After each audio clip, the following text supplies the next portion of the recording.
Morning guys, તો મારા આજના નવા બ્લોગમાં તમારા બધાનું સ્વાગત છે। અને જો ગાઈઝ, આજે તો સવારમાં વરસાદ ચાલુ છે। મેં તમને કાલના બ્લોગમાં કીધું હતું ને કે અમારે ત્યાં થોડુંક વરસાદ જેવું વાતાવરણ છે, પણ પડતો નહોતો। પણ કાલ રાત્રે તો એટલો જોરદાર વરસાદ આવ્યો ને ગાઈઝ, જો તમે જોઈ શકો છો બધે પાણી પણ ભરાઈ ગયું છે। અને બીજી વાત કે અત્યારે વૌઠાન મેળો આવવાનો છે અને વરસાદ આવવાનું છે, તો વિચારો વૌઠાન મેળા આપણે કેવી રીતના જઈશું। ચા નાસ્તો કરી લીધો છે અને ચા નાસ્તા પછી આપણે જમવાની તૈયારી કરીએ છીએ। તો આજે ખબર છે જમવામાં શું બને છે? કાઠિયાવાડીનું ફેમસ શાક ઢોકળીનું શાક। તો જો હું બનાવું છું, જો બેસનની સ્લરી જે છે ને એ તૈયાર થઈ ગઈ છે। હવે છે ને મારી મમ્મી કહે છે ને એ પ્રમાણે હું બધું નાખું। તો મમ્મી, મીઠું કેટલું નાખવાનું? મરચું કેટલું નાખું? 1 ચમચી નાખો ને? હળદર થોડીક જ, ધાણા જીરું। ગાઈસ, તમે લોકોએ સબ્જી ખાધી છે? મેં પહેલાં ખાધી હતી, પણ પહેલાં તો મારી મમ્મીએ બનાવી હતી, અત્યારે તો હું ખુદ જ બનાવું છું।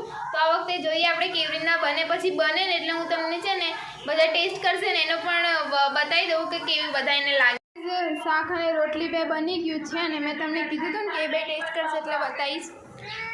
તો ચલો ટેસ્ટ કરીને બતાવો તો ખરા કેવું બન્યું છે। કેવું બન્યું છે?